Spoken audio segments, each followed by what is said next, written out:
విశాఖ ఉక్కు పరిశ్రమను అభివృద్ధి పరిచే దిశగా కేంద్ర ప్రభుత్వం 17,000 కోట్ల రూపాయలు ప్రకటించడంపై శ్రీకాళహస్తి వాసులు హర్షం వ్యక్తం చేస్తున్నారు.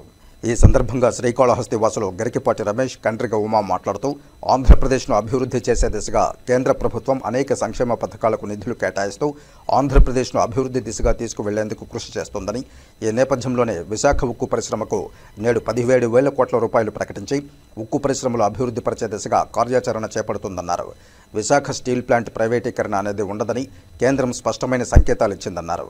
నిర్వహణ నిధుల కోసం ఇబ్బంది పడుతున్న స్టీల్ ప్లాంట్కు కేంద్రం 17,000 కోట్ల రూపాయలు మంజూరు చేస్తూ నిర్ణయం తీసుకుందని, స్టీల్ ప్లాంట్ ప్రైవేటీకరణ చేయాలని గతంలో నిర్ణయించిందన్నారు.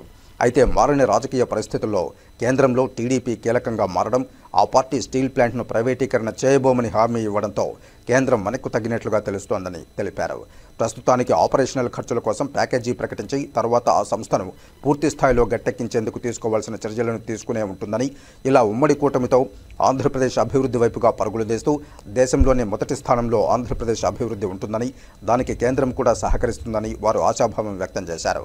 నేడు విశాఖ ఉక్కు పరిశ్రమకు 17,000 కోట్ల రూపాయలు ప్రకటించడంపై శ్రీకాళహస్తి వాసులు హర్షం వ్యక్తం చేశారు. తమ రాష్ట్ర అభివృద్ధికై 17,000 కోట్ల రూపాయలు ప్రకటించిన ప్రధాని నరేంద్ర మోదీకి ఈ సందర్భంగా ప్రత్యేక ధన్యవాదాలు తెలిపారు.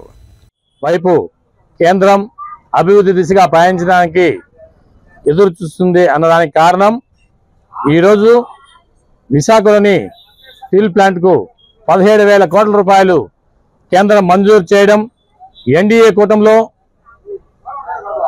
ఈ ఎన్డీఏ కూటమి భాగస్వామిలో విశాఖ హక్కు, విశాఖ అభివృద్ధికి గతంలో దీన్ని కేంద్రం వచ్చిందంటే ప్రైవేటీకరణ చేస్తామన్న దాన్ని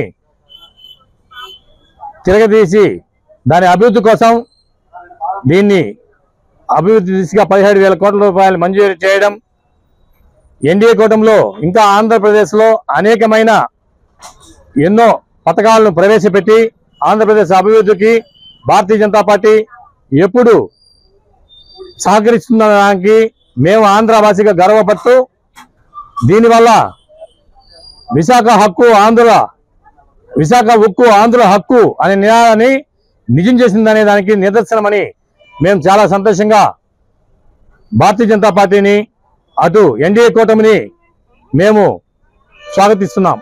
ఈరోజు విశాఖ స్టీల్ ప్లాంట్కి 17,000 కోట్ల రూపాయల ఆర్థిక సహాయం కేంద్ర ప్రభుత్వం ప్రకటించడం చాలా సంతోషదాయకం. ఎందువల్లంటే గత కాలంగా మనం అనేకమైన విమర్శలు ఈ యొక్క ప్రైవేటీకరణ గురించి వింటున్నాం. అటువంటి తరుణంలో కేంద్ర ప్రభుత్వం ముందుకొచ్చి వీటిని ముడి సరుకుల రూపంలో ఆర్థికంగా సహాయం చేసి విశాఖ స్టీల్ ప్లాంట్ని మన ఆంధ్రప్రదేశ్లో ఒక మంచి స్టీల్ ప్లాంట్గా ఉండే విధంగా తయారు చేయడం మనందరికీ ఆనందదాయకం.